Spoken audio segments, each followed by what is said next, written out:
बिस्मिल्लाहिर्रहमानिर्रहीम। अस्सलाम वालेकुम दोस्तों, आज के प्रोग्राम न्यूज़ लाइन के साथ मैं हूँ रोहेल अकबर और मेरे साथ मौजूद हैं बड़ी दो अहम शख्सियत। एक तो आपसे अक्सर मेरे साथ मुलाकात होती रहती है, उनको आप देखते रहते हैं, फारूक आज़ाद साहब PTI लाहौर के इस वक्त अहम अहदे पे फायद हैं। और मेरे साथ मौजूद हैं अंदलीब साहिब भट्ट साहब। ये इनका ताल्लुक इंफॉर्मेशन ग्रुप से है, ये आज़ाद कश्मीर में होते हैं, पहले डायरेक्टर हैं। तो हम इनसे कश्मीर के जो हुकूमत है उसकी कारकर्दगी पूछेंगे कि जो पिछले साल क्या किया उन्होंने, आवाम की उमंगें थी कहाँ तक पूरी हुई। तो फारूक आज़ाद साहब से हम आगाज़ करते हैं। फारूक साहब, PTI की मरकज़ में गवर्नमेंट है, पंजाब में गवर्नमेंट है, आज़ाद कश्मीर में इस वक्त नून लीग की गवर्नमेंट है। तो उनकी गवर्नमेंट को जाने में आप मेरा 5-6 महीने रह गए, उसके बाद फिर इलेक्शन आ जाएंगे। जो इन गुजरे 4-5 सालों में उन्होंने कोई काम किया वहाँ पे? आज़ाद कश्मीर की गवर्नमेंट ने करना क्या होता है, वो एक 4.5 साल मुल्कों में मुश्तमिल एक हुकूमत है जो एक एडमिनिस्ट्रेटिव टाइप की गवर्नमेंट होती है। उसने अपने आवाम की फलाह बहबूद के लिए छोटे मोटे प्रोजेक्ट्स करने होते हैं। तो मेन बड़ा मसला तो उसने हल नहीं करना होता। जैसे कि ये कि आज़ाद कश्मीर की गवर्नमेंट को बनाया इसलिए गया था कि वो बेस कैंप आज़ाद कश्मीर बनेगा कश्मीर की आज़ादी के लिए, लेकिन असल मामले से, असल टारगेट से तो सब हट गया। और उसके बाद आज़ाद कश्मीर की हुकूमत जो है शख्सियत परस्ती, मफाद परस्त टोले और इन्हीं चक्रों में और इन्हीं पाकिस्तान की सियासत में उलझती रही।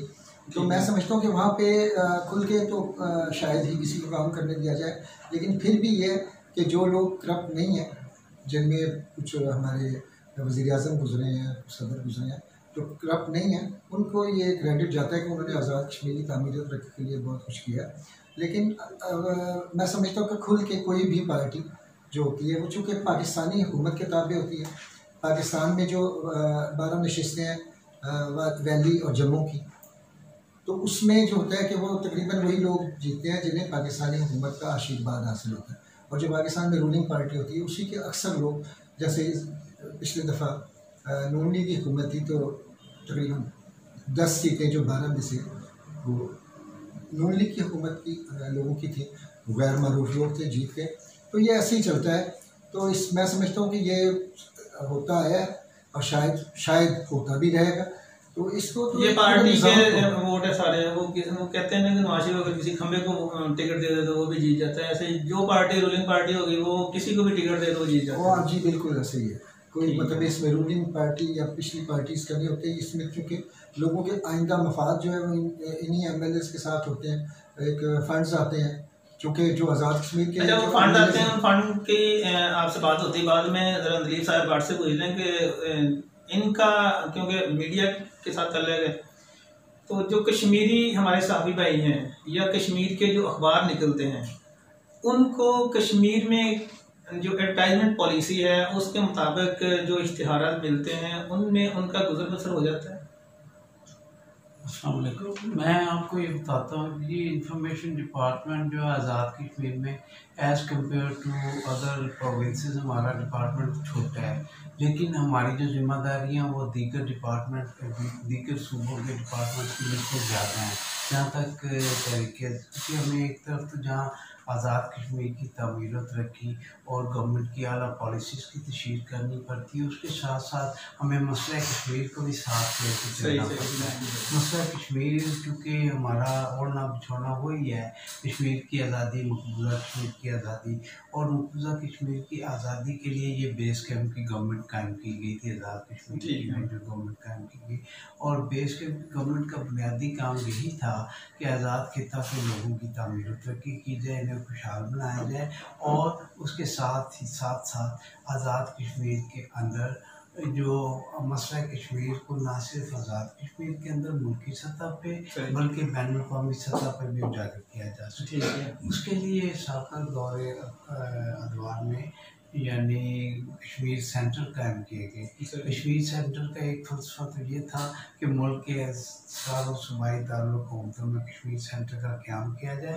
मसला कश्मीर को मीडिया के ज़रिए वहाँ पे बाकायदा उसका लिटरेचर मुकतब किया जाए, ठीक है, और फिर उसके ज़रिए तशहीर की जाए, कुछ सेमिनार मुनक़्क़द कराए जाए मुल्की सतह पे, बैनुल-अक़वामी सतह पे। और फिर उसके साथ साथ एक आइडिया ये भी था कि जी जो पाकिस्तानी सफारत खाने हैं वहाँ पे भी कश्मीर डेस्क कायम किया जाए, जो तमाम में नहीं तो जो बड़े बड़े मेन हमारे सफारत खाने हैं बड़े ममालिक में, जो वहाँ पे कश्मीर सेंटर्स कायम किए जाएँ और कश्मीर सेंटर्स के ज़रिए हम मसला कश्मीर को यानी जो कॉमन पब्लिक के अंदर जो एक गलत किस्म की बात चीज़ें क्लियर नहीं है उनको क्लियर किया जाए और कश्मीर की आज़ादी का रास्ता उसवार किया जाए सफारती सतह पर, उसको उजागर किया जाए। कश्मीर के मज़ालुम को भी जहाँ किया जाए वहाँ कश्मीर के हाल के लिए भी पेशकदमी की जाए, ये एक नज़रिया था।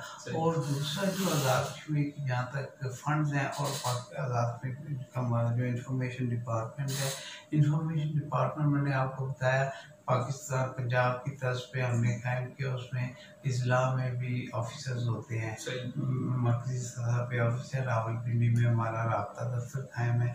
अब ITI ये भी एक फ्लोट किया है हमने, हमारे जो सीनियर्स हमारे मिनिस्टर हैं अहमद मिनाज साहब, उन्होंने हमारी सेक्रेटरी साहब मिदत शहजाद साहब और DGPR जो हैं राजा अजहर इकबाल साहब, उन्होंने यानी इसको बड़ा एक्सपीडाइट किया है कि यानी अगर पंजाब पाकिस्तान में जो कश्मीर सेंटर्स कायम किए गए उसके अंदर एक पिंडी दफ्तर में रावलपिंडी कश्मीर सेंटर में हमारा एक लाइजम ऑफिस है राब्ता दफ्तर जिसको इतलात का, तो उससे ज़रा मीडिया के साथ प्रेसमैन के साथ अच्छा रवाबत होते हैं। तो अब हमारा एक ये भी सोच रहे हैं कि जितने कश्मीर लाहौर में या कराची या कोयटा जहाँ जहाँ हमारे कश्मीर सेंटर्स हैं उसके अंदर हम राब्ता दफ्तर का क़याम में लाएँ ताकि मीडिया को एक प्रोफेशनल आदमी जिस तरह प्रोफेशनल अंदाज से चलाया जाता है उसी तरह चलाया जा सके। क्योंकि कश्मीर सेंटर में जो पोस्टिंग होती हैं वो तो उसमें यानी कश्मीर से रिलेटेड लोगों को ले आया जाता है, लेकिन जो प्रोफेशनल पब्लिसिटी का फ्रीज है वो प्रोफेशनल डिपार्टमेंट का आदमी ही कर सकता है। ठीक है, इसलिए ये किया गया। सही। और जहाँ तक आपने फरमाया पूछा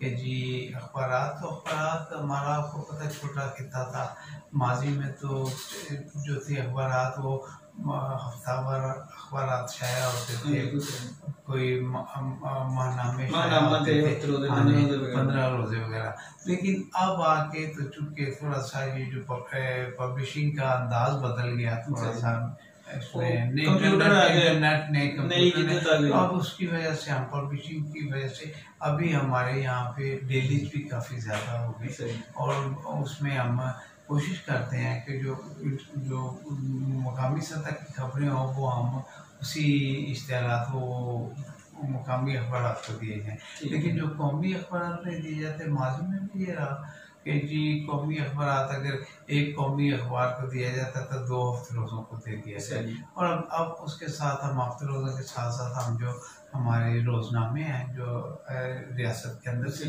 आज़ाद खिता के अंदर से, तो उसको भी हम इश्तिहारात कोशिश करते हैं कि उनको भी बेहतर तौर पर दिए जा सके। और अभी तक कोई ऐसा कोई शिकायत मौसूल नहीं हुई जिससे ये अखज़ किया जाए कि हमारी इश्तिहारी पॉलिसी में कोई खामी मौजूद है, क्योंकि पेमेंट्स भी बाकायदा सतह पे होती हैं, उसके लिए हम खसूसी फंड्स भी ले लेते हैं। अगर बाद दफ़ा फंड्स की कमी आए तो वो भी गवर्नमेंट हमें तरजीही बुनियादों पर करती है। ठीक है।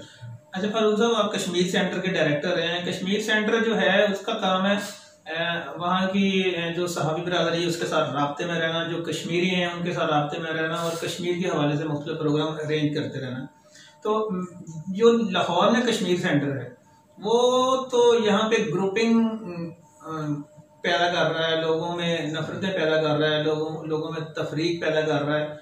एक ग्रुप की तस्वीर अगर वो शेयर करता है तो दूसरे की रोक लेता है, और फिर इससे बढ़कर ये कि वो सिर्फ अपने ऑफिस से बाहर भी निकलना गवारा नहीं करते। मैंने नहीं देखा कश्मीर सेंटर का कभी कोई बंदा किसी अखबार के दफ्तर में गया, मेरे पास कभी नहीं आया। मेरे पास 2 बड़े अहम अखबारों की जिम्मेदारी है, पहले भी थी। तो इसके अलावा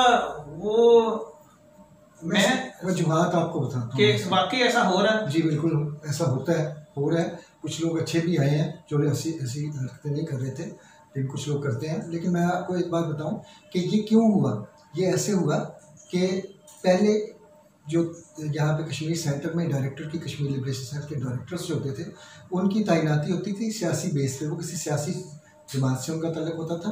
अब वो मंजे हुए लोग होते थे जिन्हें कश्मीर की हिस्ट्री के बारे में, कश्मीर के बारे में नॉलेज होती थी, और उन्होंने एक पूरी स्ट्रगल की होती थी। इसमें DIG मेजर राजा कुर्बान साहब थे, उसके बाद उनकी वफात हुई तो फिर मैं भी डायरेक्टर वहाँ लगा रहा, उसके बाद कुछ और डायरेक्टर साहबान भी आए। लेकिन ये है कि जो जब तक वो तैनातियाँ जो हैं वो सियासी बेसिस पे वज़ीर-ए-आज़म आज़ाद कश्मीर करते थे, उस वक्त तक वो बहुत फ़ाल थे और अब बिल्कुल गैर फ़ाल है। बल्कि अब तो लाहौर में जो रिसर्च सेल है उसे मैं कश्मीर सेंटर समझता नहीं, कश्मीर सेंटर का एक रिसर्च सेल है जो यहाँ पे कायम है।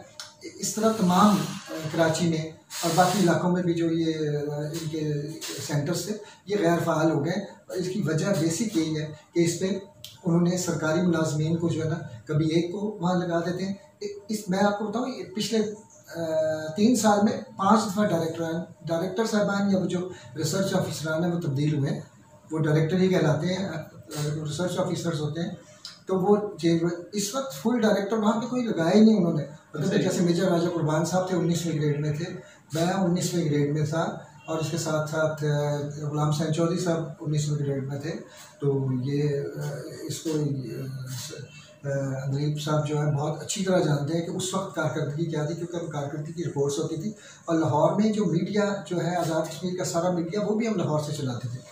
पाकिस्तान के सारे अखबार को लाहौर से, ये नर्व सेंटर था, यहाँ से अखबार को पूरे आज़ाद कश्मीर की और पूरे वहाँ के जितने हुक्मरान थे उनकी खबरें जो है हम यहाँ से भेजते थे। लेकिन अब तो जो लोग तैनात होते हैं वो होते हैं सर्विसेज से, उन्हें इससे गर्ज नहीं होती कि वो आज यहाँ कल कहाँ तब्दील होकर कहाँ चले जाएंगे। उनको मतलब है कि यहाँ पे इतनी कारकर्दगी की दिखाने की ज़रूरत ही पेश नहीं आती, क्योंकि इस वक्त जो कश्मीर सेंटर है वो अपना प्रॉपर काम कर रहा है जो काम उसको करना चाहिए।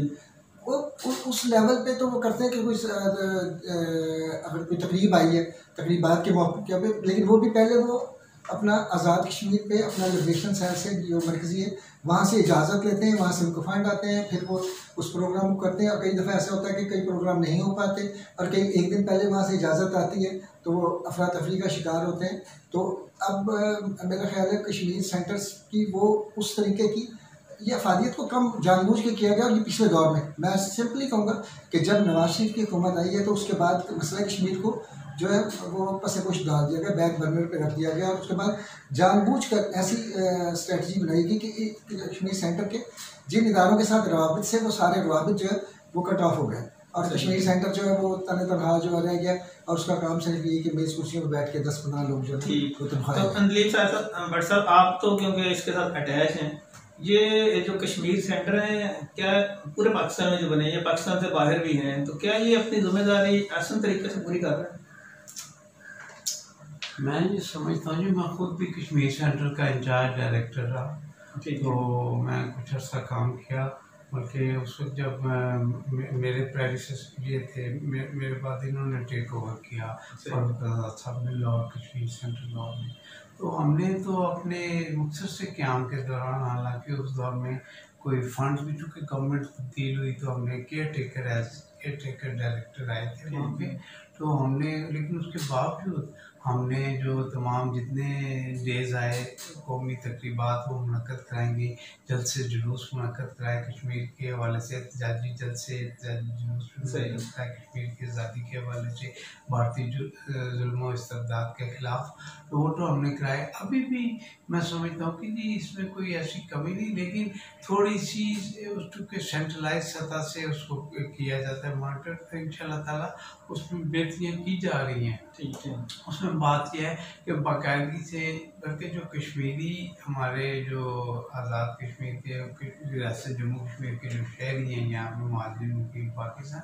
उन लोगों को मज़ीद मुतहर्रिक किया जा सकता है कि उनको बाकायदा स्ट्रीमलाइन किया जाए। उनका जो कश्मीर सेंटर्स हैं इनके साथ रब्ता उसवार करने के लिए बाकायदा रजिस्ट्रेशन का अमल किया जाना चाहिए, ताकि उनकी बाकायदा एक अगर बनी हो उनके सारे नामों की डायरेक्टरी, तो उनको मदऊ किया जा सकता है, बार वक्त उनको खबर दी जा सकती है। आजकल तो इंटरनेट का ज़माना है, ईमेल का ज़माना है, व्हाट्सएप का ज़माना है, तो आजकल तो टेलीफोन तो हर बच्चे के पास है, तो वो हम उसको कर सकते हैं। बात यही है कि उन सबको एक जगह पे इकट्ठे करना, और इकट्ठे करने के लिए बड़ा बेहतरीन फोरम है ये जो कश्मीर सेंटर कायम किए गए, इसको मज़ीद फाल बनाया जा सकता है। मुल्क में जैसे पाकिस्तान नेशनल सेंटर्स होते थे, इसी तर्ज पर जो हमारे कश्मीर सेंटर्स हैं उनको मज़ीद फाल बनाया जाए, उनमें बेहतरी लाई जाए। उसके लिए जो अब हमारे मौजूदा सेक्रेटरी रिलेशन सेल हैं वो भी बड़े यानी हमजद शख्सियत के मालिक हैं। गवर्नमेंट कॉलेज के ओल्ड राबियन हैं और कॉलेज के ज़माने में भी बड़े फाल थे मुख्तलिफ एक्टिविटीज़ में, अदबी भी और सोशल भी। तो अब भी वो कश्मीर के हवाले से अभी पिछले दिनों मसलन कश्मीर के हवाले से उन्होंने मुशायरे का एहतमाम कराया।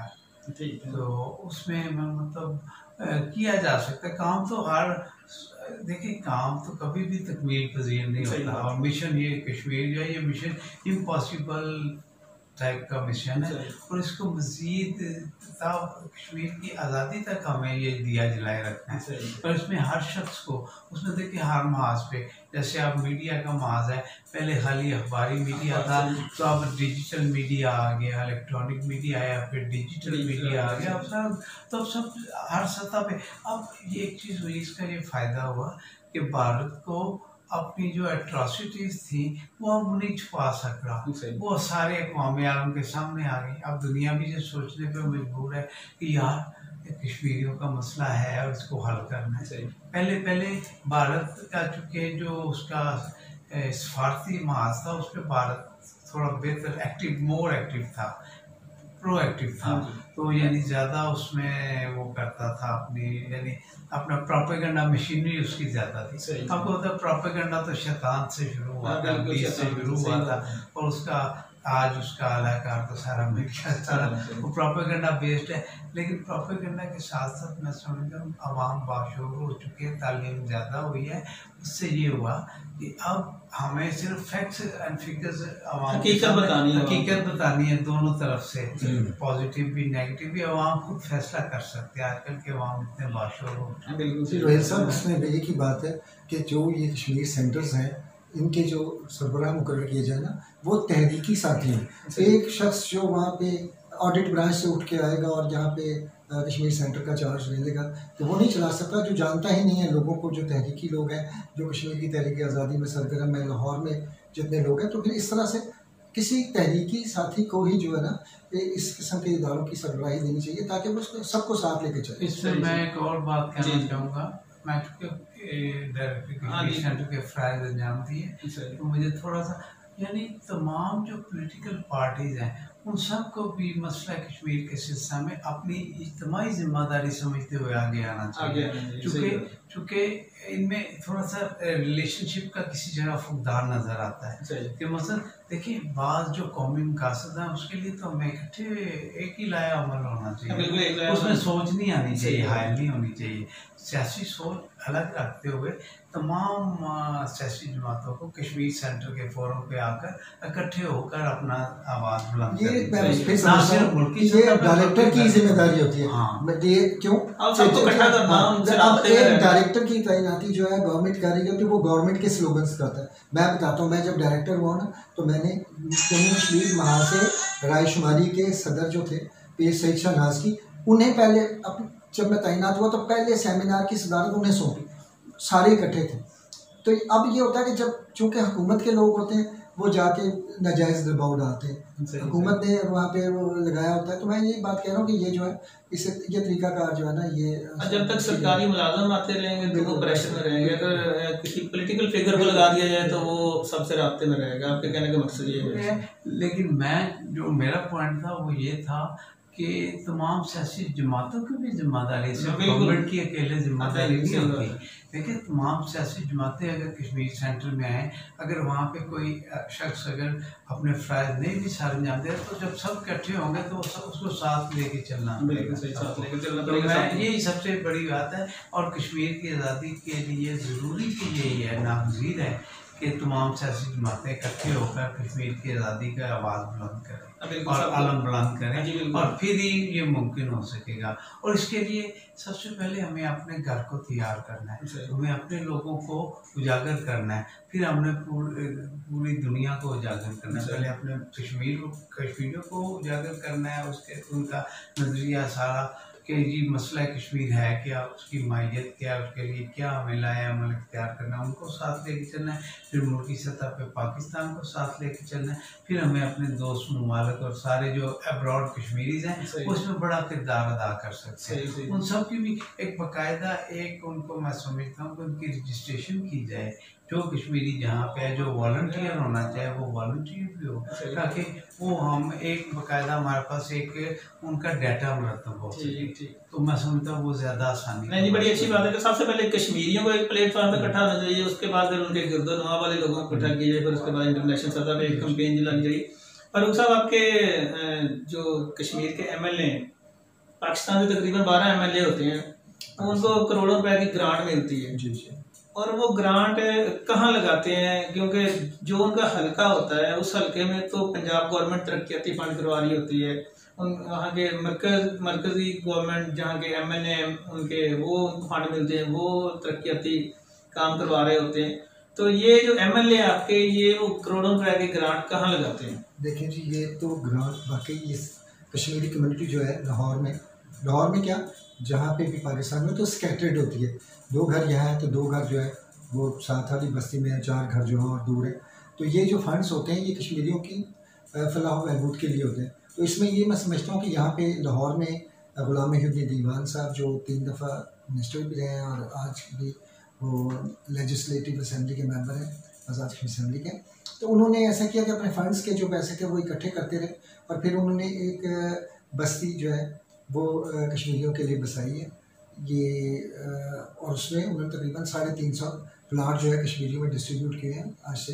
ये सरकारी फंड से बनाई उन्होंने? सरकारी फंड वही था जो उनका फंड होता था, वो उन्होंने इकट्ठा किया और फिर उससे उन्होंने वो ज़मीन खरीदी और फिर हुकूमत आज़ाद कश्मीर से भी मुतालबा किया कि इसमें और तरक्याती अखराजात जो है वो दिए जाए। वहाँ पे अब अच्छा, उस सोसाइटी में जो प्लाट दिए गए हैं क्या वाकई जेन्युइन कश्मीरियों को दिए गए हैं या बाहर के लोगों को भी दिए गए? देखिए, एक पैमाना है हमारे पास कश्मीरियों की पुश्तैनी सर्टिफिकेट जिसे कहते हैं, ये जांचने का कि वो कश्मीरी है या नहीं, वो स्टेट सब्जेक्ट सर्टिफिकेट्स हैं जो मीरपुर से भी जारी होते हैं और मुख्तलिफ अजला से जारी होते हैं और मुजफ्फराबाद से जारी होते हैं। तो वो स्टेट सब्जेक्ट सर्टिफिकेट की बुनियाद पर ही ये प्लाट लिए जा सकते हैं। और अगर बाद में भी किसी ऐसे शख्स का जिसके पास स्टेट सब्जेक्ट सर्टिफिकेट ना हो या उसका स्टेट सब्जेक्ट सर्टिफिकेट असली ना हो तो उसका वो प्लाट मंसूख किया जा सकता है। तो मैं समझता हूँ कि अगर इसमें किसी को इतराज़ हो किसी पर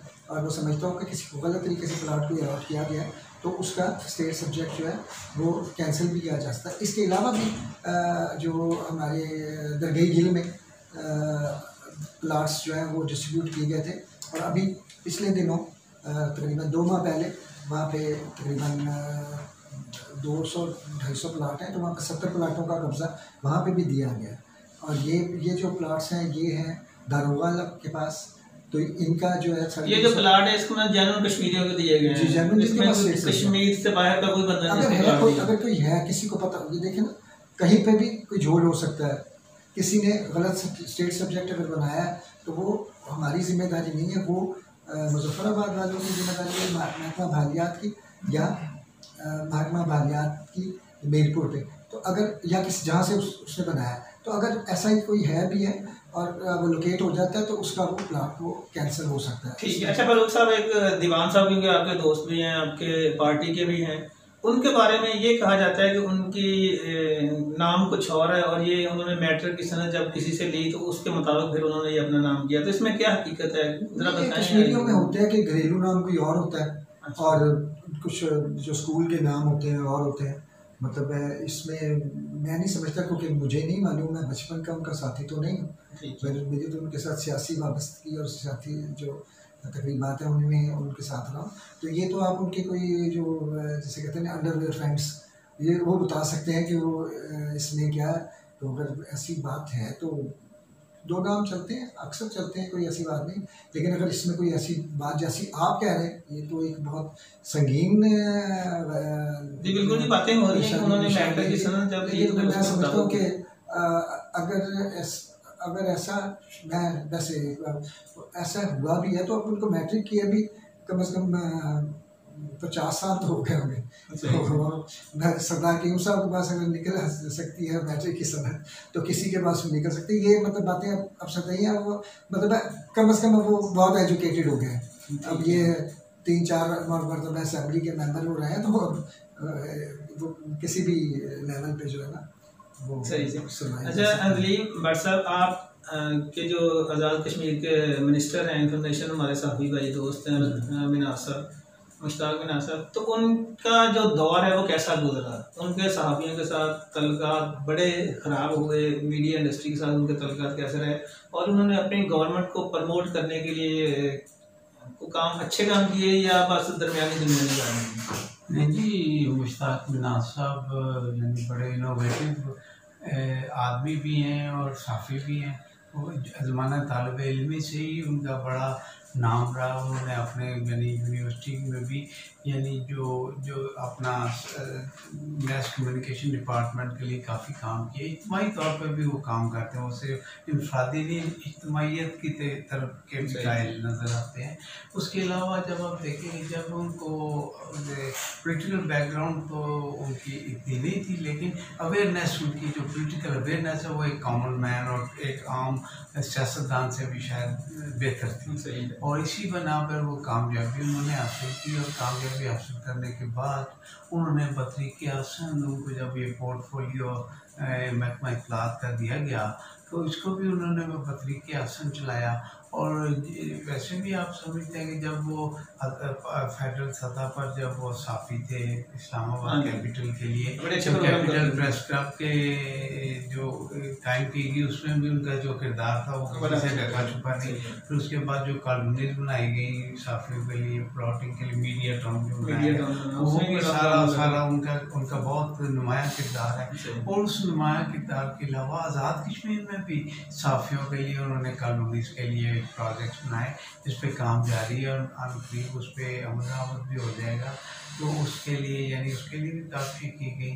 उसके अलावा उन्होंने यानी अखबारात के लिए जो था क्या कहना चाहिए बजट की एलोकेशन, गवर्नमेंट बजट जो था, एक गवर्नमेंट प्रोजेक्ट कैसे आता है, एक नॉर्मल बजट की एलोकेशन में भी बहुत बेपनाह इजाफा किया गया।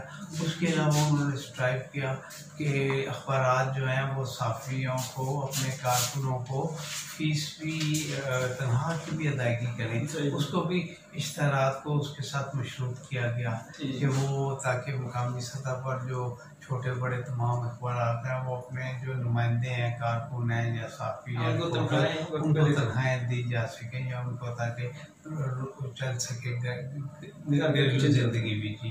तो इसके लिए भी उन्होंने ज़ाती तवज्जो दी। उसके अलावा उन्होंने मसलन एक एलोकेशन के लिए, फिर उसके अलावा हमारी एक प्रेस फाउंडेशन है आज़ाद कश्मीर की, जो एक्ट के ज़रिए कायम की गई, ये बाकी दीगर सूबे में नहीं है। वो एक्ट के ज़रिए उसके लिए प्रेस फाउंडेशन का जो चेयरमैन होते हैं वो सिटिंग जज होते हैं कोई आज़ाद हाई कोर्ट के, तो वो उसके होते हैं चेयरमैन। तो उसके अलावा जो है उसमें वाइस चेयरमैन जो वो इलेक्टेड होते हैं, तो सरदार जुल्फ़िकार साहब हैं, वो बानी वाइस चेयरमैन थे। तो उसके बाद अभी भी वो इसी ओहदे पे हैं। तो वो बड़ा काम करते हैं उसमें लिए साफ़ियों के वेलफेयर के लिए, साफ़ी जिनकी कोई शादियाँ हों, बीमारियाँ हों या उसके लिए फंड्स के एलोकेशन, वो बाकायदा कानून साजी की गई। पहले एक्ट के ज़रिए फाउंडेशन कायम की गई, बाद में उसमें फिर उनमें रूल्स बनाया। उसमें डायरेक्टर का चार्ज मेरे पास था, जब उसमें हमने उसके कानून साजी के लिए कुछ इकदाम किए और उसके बाद वो फाल हो गई। उस कानून साजी की बुनियाद पर वो उसको फाल बनाया गया, ताकि उस पर प्रोसीजर्स बनाए गए थे जिसके मुताबिक एलोकेशंस की गई और अमल किया गया। फिर जो एक्रेडिटेशन कार्ड होता है ये DGPR जारी करता था माजी में, अभी भी पंजाब में या किसी और सूबों में DGPR सतह पे PID जारी करता है। लेकिन हमारे वहाँ पे जो एक्रेडिटेशन कार्ड है इसका चूँकि प्रेस फाउंडेशन का जो सेक्रेटरी होता है वो डायरेक्टर और DG इंफॉर्मेशन जो भी हो, जो हेड ऑफ द डिपार्टमेंट हो, जिस वक्त मैं डायरेक्टर इंफॉर्मेशन इंचार्ज था तो उस वक्त मैं बतौर सेक्रेटरी काम करता था प्रेस फाउंडेशन के, जब हमने रूल्स वगैरह बनाए उसके सरदार वाइस चेयरमैन थे, तो उस वक्त हमने किया काम। तो उसके बाद से अब चूँकि उसमें हेड ऑफ द डिपार्टमेंट अब इस वक्त डायरेक्टर जनरल हैं, तो वो डायरेक्टर जनरल उसके सेक्रेटरी के काम करते हैं। तो उसके लिए मैं समझता हूँ ये, और उसमें साफियों की अमजद चौधरी साहब उसके वाइस चेयरमैन रहे मीरपुर से, तो वो मैं मतलब वो भी रहे, सब मुख्तलिफ लोग वाइस चेयरमैन, लेकिन ये एक साथी वेलफेयर के लिए हमने एक ऐसा फोरम कायम कर दिया आज़ाद कश्मीर में, और उसमें मुश्ताक मिनाज साहब जब से आए तो इन्होंने उसके लिए, और मौजूदा सेक्रेटरी हमारी मोहतरमा मिर्ज़ा शहजाद और डीजी जो हैं अगर राजा अजहर इकबाल हमारे पुराने साथी हैं, तो उन्होंने अपने बाद लोगों को अल्लाह ताला ने सलाहियतें दी होती हैं और उसको यूटिलाइज करते हैं। तो मैं समझता हूँ साफ़ी भाई जितने भी हैं हमारे मुकामी, उसमें हमारी फाउंडेशन के मेंबर वो कश्मीरी साफ़ी जो कि पाकिस्तान में भी मसलन मुख्तलिफ काम कर रहे हैं, वो भी उसके मेंबर बन सकते हैं। उसके लिए भी एक बाकायदा प्रोसीजर अडॉप्ट किया गया, तो इसको फिर रिन्यूअल होती है, फिर एक छोटी सी फीस है, वो जो रिन्यूअल फीस जो चलता रहता है, वो एक सिलसिला वो सिर्फ, और इसमें हम उनके इलाज मुआवजे के लिए काम करते हैं और चीज़ों के लिए काम करते हैं, उनकी और दीगर परेशानियाँ हों उसके लिए भी इंफरादी तौर पे भी प्राइम मिनिस्टर या वज़ीर इत्तलात वो एक्शन लेते रहते हैं। ठीक, इसका मतलब मुश्ताक मिनाज साहब का दौर बड़ा सुनहरी दौर है, बड़ा अच्छा काम किया, साथियों के साथ उनके तल्लुकात बेहतर तो पहले भी थे और उनके आने से मज़ीद उनसे जब वो बने तो फिर साथियों को उनसे उम्मीदें भी बहुत ज़्यादा थी कि जनाब चूँकि उनका तलक लकीली एक इससे पहले हमारे इंचार्ज एडवाइज़र बने थे वो हमीद मुफ्ती साहब। ठीक है, हमीद मुफ्ती साहब, लेकिन बदकिस्मती हम लोगों की कि एक मीटिंग उन्होंने यानी प्रेस के साथ की, और जिसमें इंफॉर्मेशन डिपार्टमेंट की तरफ से प्रेस क्लब में हुई,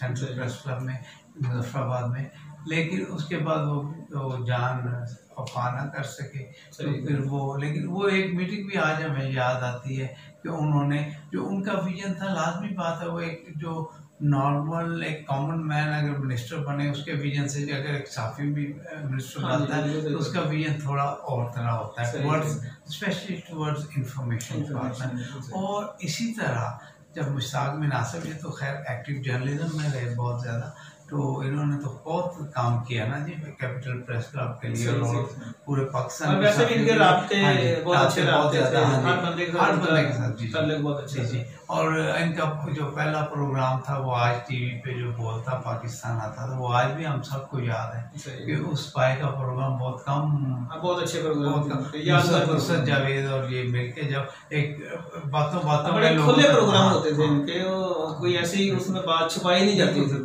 और लोगों को इन्होंने शऊर फैलाया उस प्रोग्राम के जरिए, आवाम को शऊर आया कि नुमाइंदों के ऊपर गिरफ्त कैसे रखनी है और वो कैसे करना है, और आज वो बासियत वजीर भी, और इसमें अभी बेचारे ये कोविड की वजह से थोड़ा सा मुतासर हुआ हमारा सारा और खुद भी मुश्ताक मिनाज साहब कोविड में थोड़े से मुतासर हुए, जिसकी वजह से उन्हें थोड़ा सा अलग कर रहना पड़ा, लेकिन वहाँ रह के भी उनकी गाइडलाइंस हम तक बाकायदा पहुँचती थी, और वो कोई ऐसा मैं समझता हूँ कोई उनका जो मिशन था उसको हम कहीं पे भी कमज़ोर नहीं होने दिया। बड़ी अच्छी बात है। ये फारूक साहब आपकी गवर्नमेंट में बड़े पीटीआई गवर्नमेंट आपकी बड़े स्कैंडल आ रहे हैं, पहले चीनी का स्कैंडल, फिर पेट्रोल का स्कैंडल, बस ये वक्फा लेते हैं इसके बाद, तो फिर वो बिजली का, और ये सारे जितने चोर हैं ये सारे आपकी गवर्नमेंट में मौजूद हैं, इनके खिलाफ अब तक कोई कार्रवाई नहीं।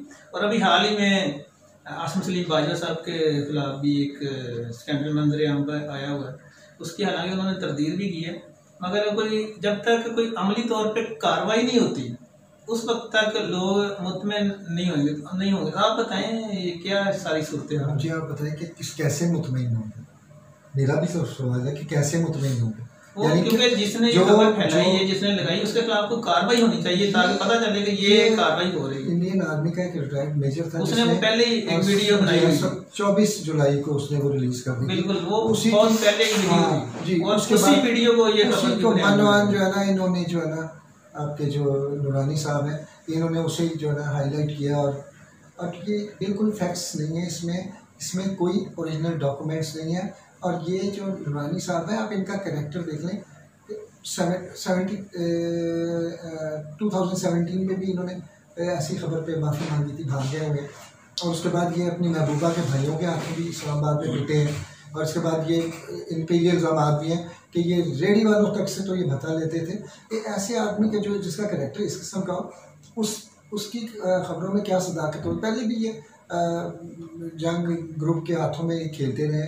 और अब मैं समझता हूँ आज की ये 5th कॉलमिस्ट जो है हमारे मुल्क में, ये जो येलो जर्नलिज्म है और ये साफ़ी इस तरह के हैं, तो ये इनमें शामिल है।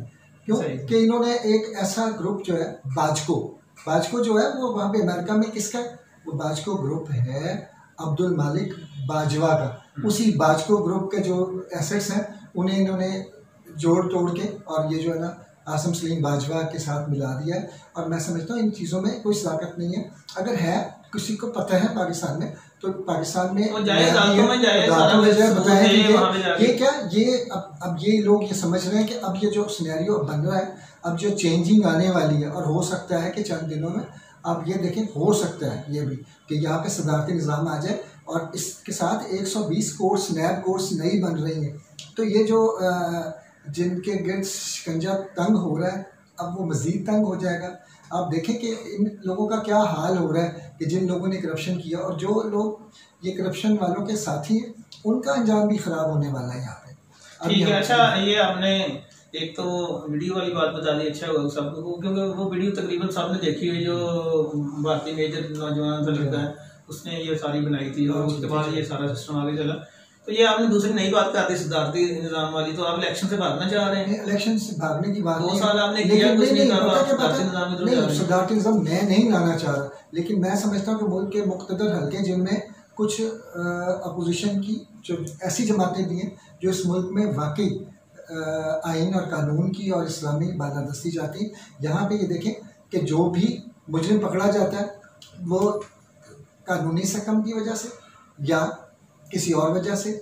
ये वो अफलातून ने कहा था कि कानून जो है वो मकड़ी का वो जाला है कि जिसमें कमज़ोर जानवर मक्खी मच्छर फंस जाते हैं और ताकत से तोड़ कर फाड़ के निकल जाता है। तो पाकिस्तान में बाहियन यही हो रहा, किस बड़े आदमी को, किस दौलतमंद को सज़ा दी गई, भुट्टो को सज़ा दी गई जाली केस में, लेकिन वो भी मैं समझता हूँ दौलतमंद नहीं था इस हालात में। जो दौलत हम आज एक दौलत का पैमाना देख रहे हैं, और जो हमने कभी ज़रबे तकसीमें भी इतनी नहीं की होंगी जितने वो पैसे बताते हैं। तो ये मैं समझता हूँ कि इन लोगों को फांसियाँ लगानी चाहिए, यहाँ फांसियों के झूले होने चाहिए, क्योंकि इस मुल्क की दौलत लूटने वाले वो कौन है? वो मुल्क के गद्दार हैं। जिन्होंने इस मुल्क की दौलत को लूटा है वो इस मुल्क के गद्दार हैं। जिन्होंने भारत के साथ यारियाँ बढ़ाई थी वो इस मुल्क के गद्दार हैं, जो साड़ियाँ बेचते थे और दूसरे। अब देखें, ये पाकिस्तानी हुकूमत ऐसी है कि जिसमें हमारे दोस्त ममालिक कहते हैं कि जी अर्तुगरुल ड्रामा जो है बंद करें। आप समझें कि अगर दूसरी कोई हुकूमत होती उसमें तो इतनी जरूरत भी नहीं थी कि इस तरह का ड्रामा जो है पाकिस्तान में लॉन्च करता है। पाकिस्तान ने कश्मीर के मामले पर बड़ी से बड़ी अपना ऑफर्स को ठुकरा दिया, और उन अरब ममालिक के साथ जो है ना वो सामने खड़ा हो गया आंखों में आंखें डाल के कि अगर आप कश्मीर के मामले पे हमारे साथ नहीं हैं तो जाएं, फिर हम भी अपना राह अलग कर रहे हैं। और मतलब उनकी किसी ब्लैकमेलिंग और किसी धमकी नहीं, मैं कहता हूँ कि ये एक ऑप्शन है कि इस मुल्क मैं कहता हूँ इस फरसूदा निज़ाम जमहूरियत से जो पाकिस्तान में चल रहा है, आप मुतमईन हैं तो अल्लाह ताला आपकी खैर रखें। यहाँ पे सज़ा और जज़ा का ताल्लुक की कोई नहीं, किसी तरीके से सज़ा और जज़ा नहीं है, जो मर्जी कर ले। एक छोटा बड़ा दरमियाना ऑफिसर कोई भी हो, किसी उसे हो। यहाँ तो एक जो बस का कंडक्टर है ना, जब वो ईद के दिन होते हैं तो वो भी जब उसके पास थोड़ी सी कमांड आती है ना, सवारियाँ ज़्यादा होती हैं, तो वो भी फ़िरौन बन जाता है, धक्के देता है लोगों को, मुसाफिरों को। जो आम दिनों में ज़बरदस्ती नारोवाल की सवारी को जो है ना वो पिंडी की बस में बिठा देते हैं, उठा के ज़बरदस्ती। तो ये इस मुल्क का ये है कि जब तक, और ये उस वक्त तक ठीक नहीं होगा जब तक कि यहाँ ताकत के ज़रिए जो है ना इन जुराइम को नहीं रोका जाएगा। ताकत के ज़रिए यह नहीं बताया जाएगा, सज़ा जज़ा का असूल ला के ये बताया जाएगा कि किसी कमज़ोर पे कोई कितना भी बड़ा जागीरदार हो, कितना बड़ा कोई आदमी हो, कितना बड़ा कोई इदारा हो, कितना ही फ़िरौन कोई इदारा हो, कोई जुल्म नहीं कर सकता। जब ये निज़ाम यहाँ आएगा तो इंशाल्लाह फिर पाकिस्तान तरक्की करेगा। ऐसे मुल्क तरक्की नहीं करते। ये जंगल का जो कानून होता है, लेकिन मैं समझता हूँ जंगल के कानून में भी कुछ अच्छी बातें हैं, लेकिन यहाँ पे तो जो कानून है ये तो बिल्कुल ऐसा कानून है कि जिसमें गरीब पिसता जा रहा है और अमीर से अमीर तर होता जा रहा है। पूछने वाला कोई नहीं है। मैं कहता हूँ कि मैं खुद घर के लिए मिर्चें लेने के लिए निकला, घर वालों ने कहा जी मिर्चें नहीं मिल रही, बाकी चीज़ें तो हैं जैसी भी हैं।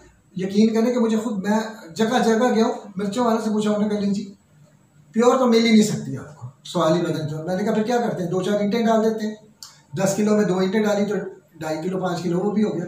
तो ऐसा हो रहा है, बुरा मिल रहा है। तो ये हम क्यों नहीं हो रहा कि ऐसे सेट नहीं हो रहा था। मैं ये बात कहूँगा कि क्यों नहीं है। अगर रियासत मदीना का तस्वर है, हज़रत उमर की हुकूमत है, तो फिर यहाँ पे वो फांसियाँ लगनी चाहिए। क्यों? हुज़ूर पाक सल्लल्लाहु अलैहि वसल्लम ने कहा है कि जो मिलावट करता है ना वो हम में नहीं है, हम में नहीं, यानी मुसलमान ही नहीं। जब वो मुसलमान ही नहीं है तो उसकी गर्दन जनी के लायक है वो मुसलमानों को, यानी कि हमें ये ऐसी चीज़ें खिलाई जा रही हैं। यकीन करें कि हम लोग सेहत के एतबार से जैसे भी नज़र आते हैं और अंदर से खोखले हो चुके हैं इन चीज़ों को खा खा के। तो क्यों नहीं, यहाँ पे फूड अथॉरिटीज़ हैं, सब कुछ है, लेकिन ये है कि क्या होता है कि जी वो दूध ज़ाया कर रहे हैं, नालों में बहा दिया, जी ये दूध गलत आ रहा था। लेकिन आज तक इम्प्लीमेंट नहीं हो सका कि डब्बों में ही दूध मिलेगा, डिब्बे में मिलेगा, खालिस नहीं होगा तो उसमें सज़ा हो। लेकिन ये सज़ा क्या होती है? रुश्वत। यहाँ पे रुश्वत है और रिश्वत के रेट बढ़ा दिए जाते हैं। तो इस वजह से जब तक इस मुल्क में जो है ना कानून की हुक्मरानी नहीं होती, इंसाफ क्योंकि अदालतें भी कानून के तहत फैसले करती हैं। जो कानून लिख दिया गया, हमने असेंबली में बना दिया कि जो कत्ल करे उसे 10 लाख रुपया हर्जाने के तौर पे भी अदा किया जाए, तो उसको देना पड़ेगा। जी तुसी कत्ल किया, लो 10 लाख रुपया भी लो। ये चीज़ें नहीं, इंसाफ का कानून जो है वो अल्लाह ताला की किताब कुरान पाक है, उसमें से अखज़ किया जाता है कि अल्लाह ताला ने इस बारे में क्या फरमाया। तो मैं समझता हूँ कि इसके अलावा हमारे पास चारा कोई नहीं है कि जो शाख नाजुक पे आशियाँ बनेगा ना पाएगा। जी बिल्कुल जी, आप हमारी दुआ है कि रियासत मदीना का जो ख्वाब है वो पूरा हो, ताकि गरीब और मजलूम को भी इंसाफ मिल सके, और जिनकी गर्दनें ज़रा मोटी हो गई हैं पैसे खा खा के, उनकी गर्दनों में भी कोई रस्सी पड़े, और ताकि आम लोगों को सुकून मिल सके। तो दोस्तों, अंदरीक साहब भट्ट और फारूक आज़ाद और मुझे इजाज़त दीजिए, आपसे फिर मुलाकात होगी। अस्सलाम वालेकुम। बहुत